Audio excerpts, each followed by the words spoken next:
Another one tomorrow or these next couple days as we head into the work week, because the conditions are still going to be hot and dry. And we'll explain why and what you can expect these next couple days. Do your full forecast in just a couple minutes. Danielle? Sounds good, Brianna. Thank you. Well, the Justice Department released a report alleging that the state of Texas has unconstitutional conditions in 5 youth detention centers. Now, the Evans Regional Center in Edinburgh is one of them. A 73-page report alleges that the state used excessive force, failed to protect children from sexual abuse, and did not provide accommodations for children with disabilities. The Justice Department has been investigating the state juvenile system since 2021. And construction on the state-funded border wall in Starr County could resume soon. The Texas Tribune is reporting that the deadline for the Biden administration to appeal a court ruling has now passed. The ruling stated that the administration must continue building the wall and use the $1.4 billion that Congress set aside for the project. Congress allocated the money while former President Donald Trump was in office, and a Justice Department spokesperson declined to comment on when or if construction will resume. All right, and today 3 American families are reunited after a major prisoner swap with Russia. The deal was diplomatically complex and involved years of negotiations with multiple different countries. Washington, D.C. correspondent Hannah Brandt has all the details. There were tears on the tarmac during the heartfelt homecoming of 3 newly freed Americans. I feel great. It's a long time coming. So I'm glad to be back. President Biden and Vice President Harris celebrated the emotional reunion with the families. This is about the essence of who we are as a country. It really is about personal relationships. It's about families. The deal involved a total of 24 prisoners and took some serious concessions from Western countries. Russia and Belarus freed 16 people in exchange for the release of 8 Russian prisoners from the U.S. and European allies, including a Russian assassin and spies. Alliances make a difference. They stepped up. They took a chance for us.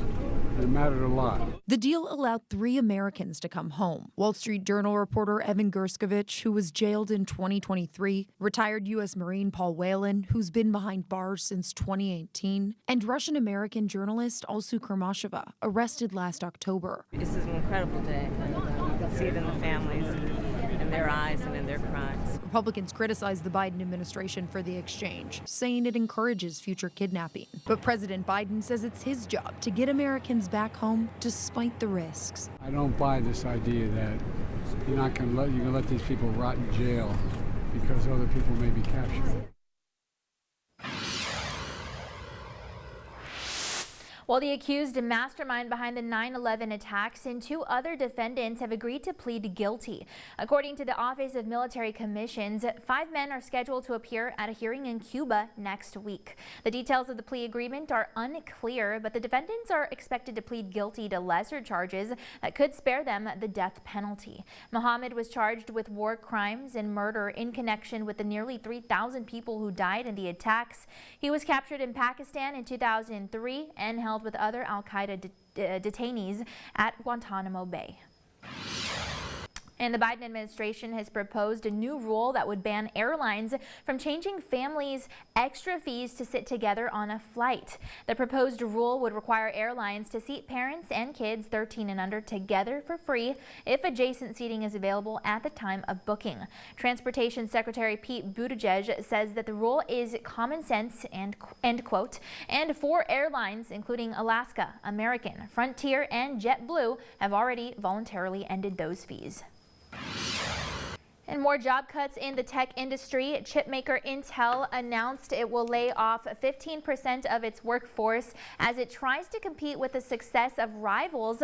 Nvidia, the company posted a $1.6 billion second quarter loss this year, also suspending its stock dividend as part of a broader plan to cut costs. Most of the layoffs, which will affect around 15,000 workers, will be completed by the end of the year. All right, coming up, having a baby comes with many emotions, especially when the baby has medical complications. One mom turned her emotions into a business to help others. Hear her story next.